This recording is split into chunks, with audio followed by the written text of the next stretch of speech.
Hi students, welcome back to my channel MD Happy. ದಯವಿಟ್ಟು ಕ್ಷಮೆ ಇರಲಿ, ಪರೀಕ್ಷೆಗಳನ್ನು ಮುಗಿಸಿಕೊಂಡು ಬರಲು ಸ್ವಲ್ಪ ಸಮಯ ಆಯಿತು. ಸೊ ಅದಕ್ಕಾಗಿ ವಿದ್ಯಾರ್ಥಿಗಳು ಕೇಳ್ಬೋದು, ಸರ್ ಪರೀಕ್ಷೆ ಮುಗಿದು ಭಾಳ ಹೊತ್ತಾಯಿತು, ಇನ್ನೂ ಕೀ ಆನ್ಸರ್ಗಳು ಬಿಟ್ಟಿಲ್ಲ ಏಕೆ ಅನ್ನೋದಕ್ಕೆ.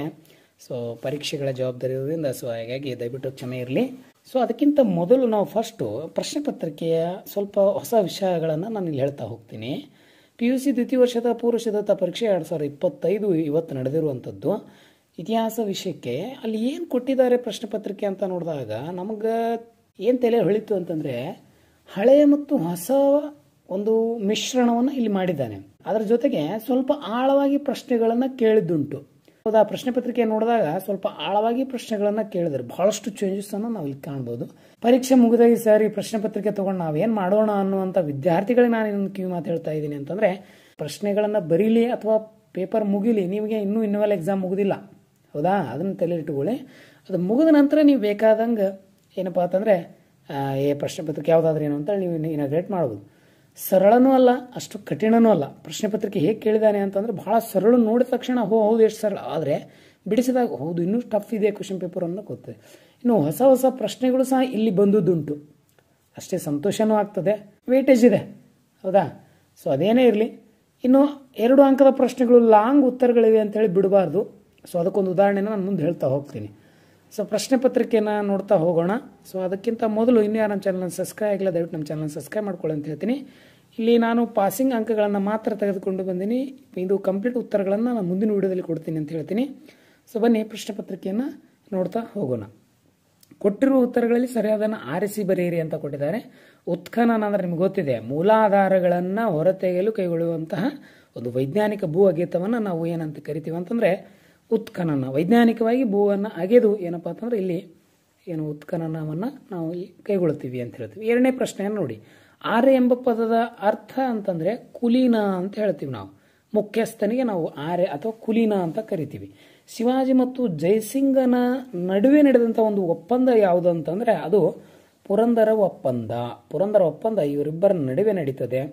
ಇನ್ನು ಶಕ್ತಿ ವಿಶಿಷ್ಟಾದ್ವೈತ ಸಿದ್ಧಾಂತವನ್ನು ಪ್ರತಿಪಾದಿಸಿದವರು ಯಾರು ಅಂತಂದಾಗ ಇಲ್ಲಿ ಸಿದ್ಧಾಂತದ ಪ್ರತಿಪಾದಕರನ್ನು ನೋಡಬಹುದು ನಾವು. ಬಸವೇಶ್ವರಿದ್ದಾರೆ, ಮಧ್ವಾಚಾರ್ಯರಿದ್ದಾರೆ, ರಾಮಾನುಚಾರ್ಯ ಇದ್ದಾರೆ, ಶಂಕರಾಚಾರ್ಯರಿದ್ದಾರೆ. ಮಧ್ವಾಚಾರ್ಯ ದ್ವೈತ, ಶಂಕರಾಚಾರ್ಯ ಅದ್ವೈತ, ರಾಮಾನುಚಾರ್ಯ ವಿಶಿಷ್ಟಾದ್ವೈತ. ಆದರೆ ಶಕ್ತಿ ವಿಶಿಷ್ಟಾದ್ವೈತ ನಮ್ಮ ಬಸವಣ್ಣವ್ರದ್ದು. ಸೊ ಉತ್ತರ ಬಸವೇಶ್ವರರು. ಇನ್ನು 5ನೇ ಪ್ರಶ್ನೆ, ಆಲೂರು ವೆಂಕಟರಾಯರ ಪ್ರಸಿದ್ಧ ಕೃತಿ ಯಾವುದು ಅಂತ ಇಲ್ಲಿ ಕೇಳಿದ್ದಾರೆ. ಕರ್ನಾಟಕ ಗತ ವೈಭವ ಇವರ ಒಂದು ಪ್ರಸಿದ್ಧ ಕೃತಿ ಅಂತ ಹೇಳಬಹುದು. ಕೊಟ್ಟಿರುವ ಬಿಟ್ಟ ಸ್ಥಳಗಳನ್ನು ಆರಿಸಿ ಬರೆಯಿರಿ ಅಂತ ಕೊಟ್ಟಿದ್ದಾರೆ. ಪ್ರಥಮ ವೇದ ಅಂತಂದ್ರೆ ಅದು ಋಗ್ವೇದ. ಮದರಸ್ ಕಾಲೇಜನ್ನು ಬೀದರ್ನಲ್ಲಿ ಕಟ್ಟಿದವರು ಯಾರು ಅಂತಂದ್ರೆ ಮೊಹಮ್ಮದ್ ಗವಾನ್. ಪಲ್ಲವರ ರಾಜಧಾನಿ ಕಂಚಿ ಕಾಮಾಕ್ಷಿ. ಸಿಖ್ ಧರ್ಮದ ಪವಿತ್ರ ಗ್ರಂಥ ಅಂತಂದ್ರೆ ಗುರು ಗ್ರಂಥ ಸಾಹಿಬ. ಆರ್ಯ ಸಮಾಜದ ಸ್ಥಾಪಕರು ಯಾರು ಅಂತಂದ್ರೆ ದಯಾನಂದ್ ಸರಸ್ವತಿ ಅಂತ ಹೇಳ್ತೀನಿ. ಸೊ ಇಲ್ಲೇನು ಭಾಳ ಚೇಂಜಸ್ ಏನು ಕಾಣಿಸಿಲ್ಲ ನನಗೆ, ಆದರೆ ನಾನು ಕೆಲವೊಂದು ಪ್ರಶ್ನೆಗಳ ಮುಂದೆ ಓದ್ಕೋತಾ ಹೋಗ್ತೀನಿ. ಕೆಳಗಿನವುಗಳಲ್ಲಿ ಹೊಂದಿಸಿ ಬರೆಯಿರಿ ಅಂತ ಕೇಳಿದ್ದಾರೆ, ಸ್ವಲ್ಪ ಗಮನಿಸ್ತಾ ಹೋಗಿ ನೀವು. ಸೊ ಗೊತ್ತಿದೆ, 8ನೇ ತರಗತಿಯಿಂದ ಓದ್ತಾನೆ ಬಂದಿದ್ದೀರಿ. ಆಧಾರಗಳಲ್ಲಿ ಎಲ್ಲ ಪ್ರಶ್ನೆಗಳನ್ನು ಕೊಟ್ಟಿದ್ದಾರೆ. ಏನು ಹಾಲನ ಪವಿತ್ರ ಗ್ರಂಥ ಅಂತ ನಾವು ಇಲ್ಲಿ ಕೊಟ್ಟಿಲ್ಲ ಅಂದ್ರೆ ನಾನು ಹೇಳ್ತೀನಿ. ಹಾಲನ್ನಗೆ ಸಂಬಂಧಿಸಿದಂಥ ಒಂದು ಕೃತಿ ಯಾವುದಾದ್ರೂ ಇದ್ರೆ ಅದು ಗಾಥಾ ಸಪ್ತಶತಿ. ಚಿಕ್ಕ ದೇವರಾಜ ಒಡೆಯರಿಗೆ ಒಂದು ಬಿರುದು ಇತ್ತು. ಯಾವುದು ಬಿರುದು ಅಂತಂದ್ರೆ ನವಕೋಟಿ ನಾರಾಯಣ ಅಂತ ಕರಿತಿದ್ರು. ರಮಾನಂದರು ಎಲ್ಲಿಯವರು ಅಂತಂದ್ರೆ ಪ್ರಯಾಗ್ ಅವರು. ನಿಮಗೆಲ್ಲ ಗೊತ್ತಿದೆ, ಈಗ ಪ್ರಯಾಗ ಎಲ್ಲಿದೆ ಅಂತ ಉತ್ತರ ಪ್ರದೇಶದಲ್ಲಿ ಬರ್ತದೆ. ಕಾರ್ನ್ವಾಲಿಸ್ ಒಂದು ಕಾಯ್ದೆಯನ್ನು ಪದ್ಧತಿಯನ್ನು ಜಾರಿಗೆ ತರ್ತಾನೆ, ಅದೇ ಕಾಯಂ ಜಮೀನ್ದಾರಿ ಪದ್ಧತಿ ಅಂತ ಹೇಳ್ತೀವಿ. ಲಾಲಾ ಲಜಪತ್ ರಾಯ್ ಅವರು ಏನಾಗಿದ್ರು ಅಂತಂದ್ರೆ ತೀವ್ರಗಾಮಿಗಳಾಗಿದ್ರು. ನಾನು ಅದಕ್ಕಿಂತ ಮೊದಲು ನಾನು ಏನು ಹೇಳ್ತೀನಿ ಅಂತಂದ್ರೆ ಪ್ರಿಪರೇಟರಿ ಪರೀಕ್ಷೆಯಲ್ಲಿ ಅಂದರೆ 2024 ಕೇಳುವಂಥದ್ದು ಅಲ್ಲಿ ಬಾಲಗಂಗಾಧರ ತಿಲಕರ ಬಗ್ಗೆ ಒಂದು ಹೇಳಿಕೆಗಳನ್ನು ಕೊಟ್ಟಿದ್ರು. ನೋಡಿಲ್ಲ ಅಂತಂದರೆ ಮೇಲೆ ಕಾಣುವಂಥ ಐ ಬಟನ್ ಕ್ಲಿಕ್ ಮಾಡಿ ಆ ವಿಡಿಯೋ ಸಿಗ್ತದೆ, ಅಲ್ಲಿ ಸರ್ ನೋಡಿ. ಸೊ ನಮಗೇನು ಬೇಕಾಗಿದೆ ಅಂತಂದರೆ ಎನ್ಯುವಲ್ ಎಕ್ಸಾಮ್ ತಯಾರಿ ಮಾಡ್ಕೋಬೇಕು. ಇದು ನಿಮಗೆ ಪೂರ್ವ ಸಿದ್ಧತೆ, ಯಾವ ರೀತಿ ಸಿದ್ಧರಾಗಿದ್ದೀರಿ ಎಂಬುದಕ್ಕೆ ಒಂದು ಪ್ರಶ್ನೆ ಪತ್ರಿಕೆನ ಇಲ್ಲಿ ಡಿಸ್ಟಿಕ್ ವೈಸ್ ನಿಮಗೆ ಇಲ್ಲಿ ಕೊಟ್ಟಿರ್ತಾರೆ. ಸೊ ಅವುಗಳನ್ನು ನೋಡ್ತಾ ಹೋಗಿರ್ತೀರಿ. ಸೊ ಕೆಳಗಿನ ಪ್ರಶ್ನೆಗಳಿಗೆ ಪ್ರತಿಯೊಂದಕ್ಕೆ ಒಂದು ಪದ ಅಥವಾ ಒಂದು ವಾಕ್ಯದಲ್ಲಿ ಉತ್ತರಿಸಿ ಅಂತ ಕೊಟ್ಟಿದ್ದಾರೆ. ನಿಮಗೆ 5 ಅಂಕದ ಬಹು ಆಯ್ಕೆಗಳಾದರೆ 5 ಅಂಕದ ಬಿಟ್ಟ ಸ್ಥಳ, ಇನ್ನು 5 ಅಂಕದ ಹೊಂದಿಸಿ ಬರಿ, ಒಟ್ಟು 15 ಅಂಕಗಳು ನಿಮಗೆ ಲಭಿಸಿದಂತಾಯಿತು. ಇನ್ನು ಪ್ರತಿಯೊಂದು ಒಂದು ಪದ ಅಥವಾ ಒಂದು ವಾಕ್ಯದ ಉತ್ತರಿಸಿ ಅಂತ 1 ಅಂಕದ ಪ್ರಶ್ನೆಯನ್ನು ಕೊಟ್ಟಿದ್ದಾರೆ. ಮೆಹೆಂಜೋದಾರೋ ಪದದ ಅರ್ಥವೇನು ಅಂತ ಕೇಳಿದ್ದಾರೆ ಅವರು. ಏನು ಸರ್ ಮೆಹೆಂಜೋದಾರೋ ಪದಗಳ ಅರ್ಥ ಅಂತಂದರೆ ಮಡಿದವರ ದಿಬ್ಬಕ್ಕೆ ನಾವೇನಂತ ಕರಿತೀವಿ, ಮೇಂಜೋದಾರೋ ಅಂತ ಕರಿತೀವಿ. ಇನ್ನು ಬುದ್ಧನ ಮೊದಲ ಹೆಸರು ನಿಮಗೆಲ್ಲ ಗೊತ್ತಿದೆ, ಸಿದ್ಧಾರ್ಥ ಅಂತ ಹೇಳ್ತೀವಿ. ಇನ್ನು ಮೈಸೂರಿನ ಹುಲಿ ಎಂದು ಯಾರನ್ನು ಕರೆಯಲಾಗಿದೆ? ಟಿಪ್ಪು ಸುಲ್ತಾನ್ರನ್ನ. ಇನ್ನು ಚೌತ್ ಎಂದರೆ ನಿಮ್ಗೆ ಗೊತ್ತಿದೆ, ಮರಾಠರ ಪದ್ಧತಿಯಲ್ಲಿ ಒಂದು ಭೂಕಂದಾಯ ಪದ್ಧತಿಯಾಗಿತ್ತು ಚೌತ್ ಎನ್ನುವಂಥದ್ದು. ಇನ್ನು INA ವಿಸ್ತರಿಸಿ ಬರೆಯಿರಿ ಅಂತಂದ್ರೆ ಅದು ವಿಸ್ತೃತ ರೂಪ Indian national army. Subhash Chandra ಅವರು ಏನ್ ಮಾಡ್ತಾರೆ ಅಂತಂದ್ರೆ ಈ ಒಂದು ಇಂಡಿಯನ್ ನ್ಯಾಷನಲ್ ಆರ್ಮಿಯನ್ನ ಸಂಘಟನೆಯನ್ನ ಮಾಡ್ತಾರೆ. ಭಾಗ ಬಿ ಅನ್ನ ನೀವು ಗಮನಿಸ್ತಾ ಹೋಗಿ 8 ಪ್ರಶ್ನೆಗಳಿಗೆ ಅಲ್ಲಿ 2 ವಾಕ್ಯದಲ್ಲಿ ಅಥವಾ 3 ವಾಕ್ಯದಲ್ಲಿ ಉತ್ತರಿಸಿ ಅಂತ ಕೊಟ್ಟಿದ್ದಾರೆ 2 ಅಂಕಕ್ಕೆ. ಸೊ ಅಲ್ಲಿ 20 ಅಂಕ ಪಡೆದಾಗ ಇಲ್ಲಿ ಒಂದು 16 ಅಂಕಗಳು, ಒಟ್ಟು 36 ಅಂಕಗಳಾಗ್ತವೆ. ಅದೇನೇ ಇರಲಿ 8 ಪ್ರಶ್ನೆಗಳನ್ನು ನೋಡ್ತಾ ಹೋಗೋಣ. ನಿಯೋಲಿಥಿಕ್ ಪದದ ಅರ್ಥವೇನು ಅಂತ ಪ್ರಶ್ನೆ ಕೇಳಿದ್ದಾರೆ. ನಿಯೋ ಎಂದರೆ ಹೊಸ, ಲಿಥಿಕ್ ಎಂದರೆ ಶಿಲೆ, ಈ ಎಂಬ ಗ್ರೀಕ್ ಪದಗಳಿಂದ ಬಂದಿವೆ. ಇವುಗಳ ಅರ್ಥ ಅಂತಂದ್ರೆ ಹೊಸ ಶಿಲಾಯುಗ ಅದೇ ಹೇಳಿದ. ಇನ್ನು ವರ್ತಮಾನನ ತ್ರಿರತ್ನಗಳಲ್ಲಿ 2 ಬರೀರಿ ಅಂತ ಕೊಟ್ಟಿದ್ದಾರೆ ಅವರು. ಹೌದಾ? ಯಾವ್ಯಾವ ಸರ್ ಅಂತಂದ್ರೆ ಒಂದು ಸಮ್ಯಕ ಜ್ಞಾನ, ಇನ್ನೊಂದು ಸಮ್ಯಕ ನಂಬಿಕೆ ಅಂತೇಳಿ 2 ನಾವಿಲ್ಲಿ ಉತ್ತರವನ್ನ ಬರೀಬಹುದು. ಇನ್ನು ಸಂಗಮ್ ಯುಗದ ಯಾವುದಾದರೂ 2 ಕೃತಿಗಳು ಅಂತಂದ್ರೆ ತಿರುಕ್ಕರಳ್ ಒಂದಾದ್ರೆ, 2 ಶಿಲ್ಪಾದಿಗಾರಂ ಮಣಿ ಮೇಘಾಲಯಿ ಅಂತೇಳಿ 2 ಕೃತಿಗಳನ್ನು ನಾವಿಲ್ಲಿ ಕಾಣ್ತೀವಿ. ಇನ್ನು ಮುಂದುವರೆದಂತೆ ಕೈಲಾಸನಾಥ ದೇವಾಲಯವನ್ನು ನಿರ್ಮಿಸಿದವರು ಯಾರು ಅಂತ ಕೇಳಿದ್ದಾರೆ. ಕೈಲಾಸನಾಥ ದೇವಾಲಯ ನಿರ್ಮಿಸಿದವರು 1ನೇ ಕೃಷ್ಣ. ಎಲ್ಲೋರದಲ್ಲಿ ಇದನ್ನ ಏನ್ ಮಾಡ್ತಾನೆ ಅಂದ್ರೆ ನಿರ್ಮಾಣವನ್ನ ಮಾಡ್ತಾನೆ. ದೆಹಲಿಯಲ್ಲೇನೆ ಯಾವುದಾದ್ರೂ 2 ಪ್ರಸಿದ್ಧ ಮೊಘಲ ಸ್ಮಾರಕಗಳು ಅಂತ ಕೇಳಿದರೆ, ಒಂದು ಕೆಂಪು ಕೋಟೆ, ಇನ್ನೊಂದು ಜಮಾ ಮಸೀದಿ ಅಂತ ಹೇಳ್ತೀವಿ ನಾವು. ಇನ್ನು ಮಧ್ವಾಚಾರ್ಯ ಸ್ಥಾಪಿಸಿದ 2 ಪ್ರಮುಖ ಮಠಗಳು ಅಂತಂದ್ರೆ ಒಂದು ಸೋದೆ ಮಠ, 2 ಶಿರೂರ ಮಠ. ಇನ್ನು ಸೂಫಿ ಪಂಥಗಳು ಅಂತ ಪ್ರಶ್ನೆ ಕೇಳಿದ್ದಾರೆ. ಹೊಸ ಸೂಫಿ ಪಂಥಗಳು ಅಂತಂದಾಗ ಕೆಲವು ವಿದ್ಯಾರ್ಥಿಗಳು ಗೊತ್ತಿರಲಿಲ್ಲ. ಒಂದು ಚಸ್ತಿ ಪಂಥ, ಇನ್ನೊಂದು ಸುಹರ್ವರ್ದಿ ಪಂಥ ಅಂತ ಹೇಳಿ 2 ಪಂಥಗಳು ಅಲ್ಲಿ ಬರ್ತವೆ. ರೈತವಾರಿ ಪದ್ಧತಿ ನಾನು ಹೇಳಿದೆ, ಲಾಂಗ್ ಪ್ರಶ್ನೆ ಬಂದಾಗ ವಿದ್ಯಾರ್ಥಿಗಳು ಏನ್ ಮಾಡ್ತೀರಿ, ಲಾಂಗ್ ಪ್ರಶ್ನೆ ಇದೆ ಅದನ್ನೇನು ಬರೆಯುವುದು ಅಂತ ಗಮನ. ಆದ್ರೆ ಕಾಂಪಿಟೇಟಿವ್ ಜಗತ್ತಿನಲ್ಲಿ ನಾವೆಲ್ಲ ಇದೀವಿ ಒಂದು ಬಳಕ. ಮುಂದೆ ಏನ್ ಮಾಡ್ತೀವಿ ಅಂತಂದ್ರೆ ನಾವು ಜನರಲ್ ನಾಲೆಜ್ ಓದಕ್ಕೆ ಅಲ್ಲಿ ಏನಪ್ಪಾ ಅಂತಂದ್ರೆ ಕೋಚಿಂಗ್ ಹಚ್ಚೋದು ಆಗಲಿ ಅಥವಾ ಎಲ್ಲೋ ಕೋಚಿಂಗ್ ಮಾಡೋದು, ಧಾರವಾಡಕ್ಕೆ ಹೋಗೋದಾಗ್ಲಿ ಏನೇನ ಮಾಡ್ತಿರ್ತೀವಿ. ಸೊ ನಿಮ್ಗೊಂದು ತಲೆ ಇರಲಿ, ಮನೆಯಲ್ಲೇ ಕುತ್ಕೊಂಡು ಒಂದು ಕೋಣೆಯಲ್ಲಿ ಸರಿಯಾಗಿ ನೀವೇನಾದ್ರೂ 8ನೇ ತರಗತಿಯಿಂದ 2nd PUC ವರೆಗೂ ಎಲ್ಲಾ ವಿಷಯಗಳು, ಇಂಗ್ಲಿಷ್, ಕನ್ನಡ ಜೊತೆಗೆ ಸೈನ್ಸು, ಮ್ಯಾಥ್ಸು, ಅವೇನೇ ಇರಲಿ ಎಲ್ಲ ಸಬ್ಜೆಕ್ಟ್ಗಳನ್ನ ತೆಗೆದುಕೊಂಡು ಓದಿದ್ರೆ ಯಾವುದೇ ಕೋಚಿಂಗ್ ಬೇಡ, ಏನೇ ಬೇಡ, ನೀವು ಆರಾಮಾಗಿ ಗೌರ್ಮೆಂಟ್ ಜಾಬನ್ನು ಪಡಿಬಹುದು ಅಂತೇಳಿ ನಿಮ್ಗೆ ಭರವಸೆನ ನಾನು ಕೊಡ್ತೀನಿ. ಸೊ ಮುಂದೆ ಬರೋಣ.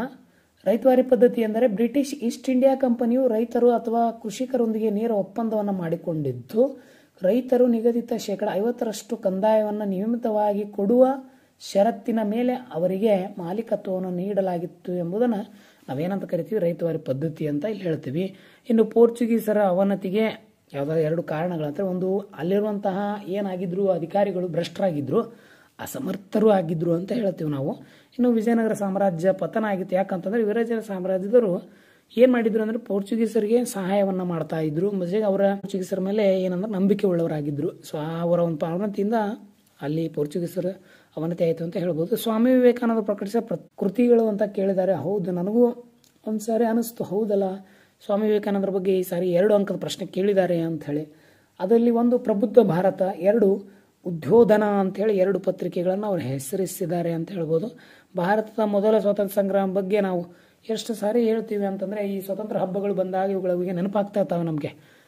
ಏನಾಯ್ತು, ಸ್ವತಂತ್ರ ಸಂಗ್ರಾಮದಲ್ಲಿ ಹೋರಾಡಿದ ಮಹಾನ್ ವ್ಯಕ್ತಿಗಳ ಬಗ್ಗೆ.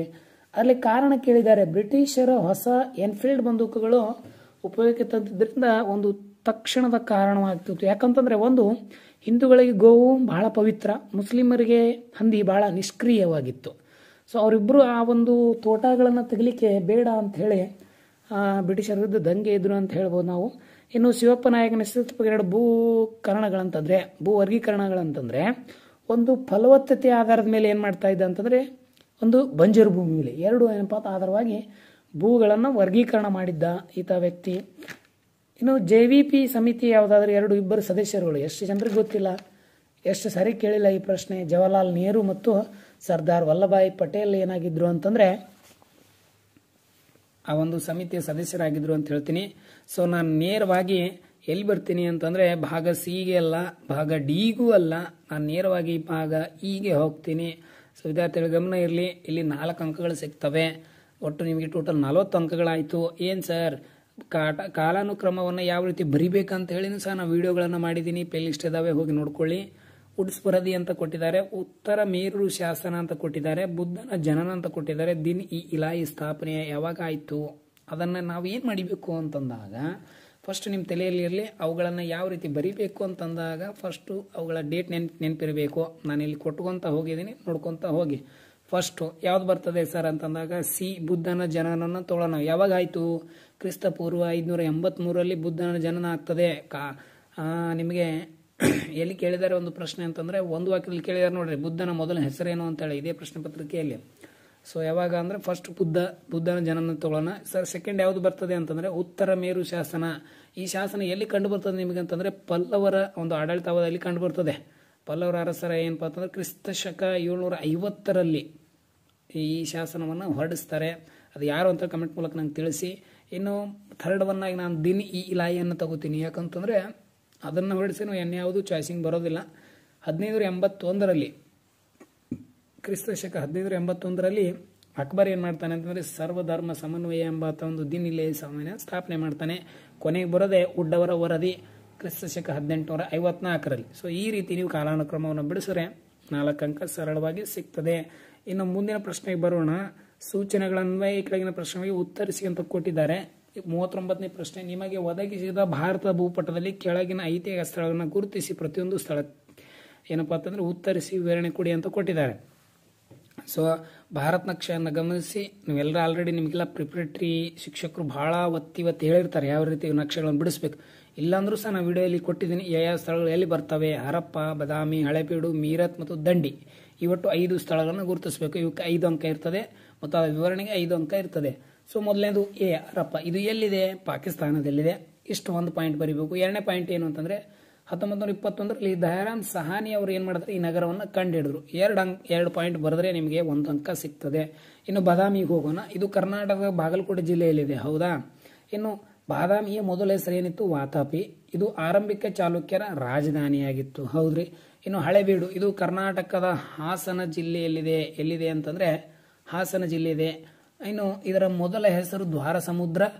ಇದು ಹೊಯ್ಸಳರ ರಾಜಧಾನಿಯಾಗಿತ್ತು, ಹೌದಾ? ನಿಮಗೆಲ್ಲ ಗೊತ್ತಿದೆ ಹೊಯ್ಸಳರ ಬಗ್ಗೆ, ನೀವು ಓದಿದಿರಿ. ಇನ್ನು ಬೇಲೂರಿಗೆ ಹೋದ್ರೆ ನಿಮ್ಗೆ ಅಲ್ಲಿ ವಿಶ್ವವಿಖ್ಯಾತಿ ಚಿತ್ರಕಲೆಯನ್ನು ಕಾಣ್ತೀರಿ. ಎಷ್ಟು ಸುಂದರವಾಗಿದೆ ಅಂತಂದ್ರೆ ನೋಡ್ಲು ಕಣ್ಣು ಮಿಟಿಕ್ಸ್ ಬರೋ ಆ ರೀತಿಯಾದ ಚಿತ್ರಕಲೆಯನ್ನು ಕೊಟ್ಟಿದ್ದಾರೆ. ಇನ್ನು ಮೀರತ್, ಇದು ಉತ್ತರ ಪ್ರದೇಶದಲ್ಲಿದೆ, ಹೌದಾ? ಇದು ಭಾರತೀಯ ರಾಷ್ಟ್ರೀಯ ಚಳವಳಿಯಲ್ಲಿ ಕ್ರಾಂತಿಕಾರಿಗಳ ಕೇಂದ್ರವಾಗಿತ್ತು.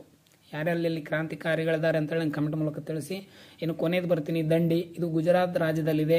ಕ್ರಿಸ್ತ ಶಕ 1930ರಲ್ಲಿ ಮಹಾತ್ಮ ಗಾಂಧೀಜಿಯವರು ತಮ್ಮ ಸಹಚರರೊಡನೆ ದಂಡಯಾತ್ರಿ ಯಾವುದು ಅಂತಂದ್ರೆ ದಂಡಿಯ ಉಪ್ಪಿನ ಸತ್ಯಾಗ್ರಹವನ್ನು ಹಮ್ಮಿಕೊಂಡ್ರು. ಸೊ ಈ ರೀತಿಯಾದ ಉತ್ತರಗಳನ್ನು ಬಿಡಿಸಿದ್ದಾದ್ರೆ ನಿಮಗೆ ಪಾಸಿಂಗ್ 50ಕ್ಕೆ 50 ಅಂಕ ಸರಳವಾಗಿ ಸಿಗ್ತವೆ ಅಂತ ಹೇಳ್ತೀನಿ. ಸೊ ಪೂರ್ವಸಿದ್ಧತಾ ಪರೀಕ್ಷೆಯ ಒಂದು ಪಾಸಿಂಗ್ ಅಂಕಗಳ ವಿವರಣೆ ಹೇಗೆ ಅನಿಸ್ತು ಅಂತ ಕಮೆಂಟ್ ಮೂಲಕ ತಿಳಿಸಿ. ಸೊ ಎಲ್ರಿಗೂ ಧನ್ಯವಾದಗಳು, ನಮಸ್ಕಾರ.